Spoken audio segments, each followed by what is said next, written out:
પારડીની એક શાળાના મેદાને ફૂટબોલ ઝાડીમાં રસલભાઈ પર સાપ ફસાતા જીવદયા ગ્રુપે બચાવ્યો। પારડી જીવદયા ગ્રુપ દ્વારા 2 જગ્યાએથી સાપ અને અજગરનું રેસ્ક્યુ કરવામાં આવ્યું હતું, જેમાં ખાનગી શાળાના મેદાનમાં ફૂટબોલની ઝાડમાં સાપ ફસાયેલો હતો। આ અંગેની જાણ શાળા દ્વારા જીવદયા ગ્રુપને કરતા પ્રમુખ અલી અંસારીના માર્ગદર્શન હેઠળ સભ્ય યાસીન મુલતાની સ્થળ ઉપર દોડી આવ્યા હતા અને જ્યાં જોતા આ સાપ રસલભાઈ પર ઝેરી સાપ હોવાનું જાણવા મળ્યું હતું। ખાસ કરીને શિયાળાની ઋતુમાં આ સાપ જોવા મળે છે હોવાનું જણાવ્યું હતું।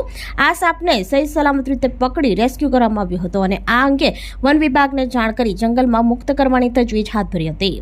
જ્યારે અન્ય એક સાપ પારડીના પોણિયા ખાતે શીતલબેનના ઘરે અજગર આવી ચડતા જીવદયા ગ્રુપ પારડી પ્રમુખ અલી અંસારીને જાણ કરાઈ હતી, જે બાદ તેમના સભ્ય યાસીન મુલતાની સ્થળ ઉપર પહોંચ્યા હતા અને 6 ફૂટ લાંબા અજગરનું સહી સલામત રીતે રેસ્ક્યુ કરાયું હતું। અજગરને જોવા લોકોના ટોળા ઉમટ્યા હતા અને આ અંગે વન વિભાગને જાણ કરી અજગરને જંગલમાં મુક્ત કરવાની તજવીજ હાથ ધરવામાં આવી હતી।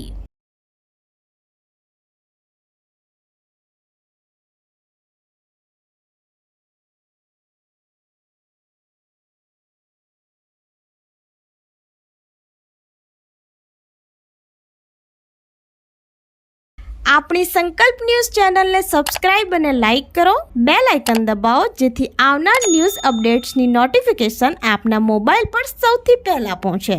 Like, subscribe and share the video.